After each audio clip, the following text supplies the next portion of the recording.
সম্পর্কের বাজারে পৌঁছে পা দুটো থেমে গেল। সম্পর্ক বিক্রি হচ্ছিল ওখানে খোলা বাজারে। আমি কাঁপতে কাঁপতে জিজ্ঞেস করলাম, কি কি দামে বেচছো ভাই এই সম্পর্কগুলো? দোকানদার জিজ্ঞেস করলো, কোন সম্পর্কটা বানাতে চান আপনি? বাবার না ছেলের, বোনের না ভাইয়ের? বলুন কোনটা চান আপনি? মানবতার না ভালোবাসার, মায়ের না বিশ্বাসের?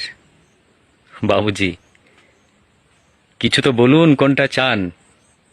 চুপচাপ দাঁড়িয়ে কেন? ভেবে বলুন। আমি ভয়ে ভয়ে বললাম, বন্ধুর। দোকানদার ভিজে চোখে বলল, দুনিয়াটা এই সম্পর্কেই তো টিকে আছে। তবে মাফ করবেন বাবুজি, এই সম্পর্কটা বিক্রির জন্য নয়। এর কোনো দাম দিতে পারবেন না। আর যেদিন এই সম্পর্কটা বিক্রি হয়ে যাবে, সেদিন দুনিয়াটা উজাড় হয়ে যাবে।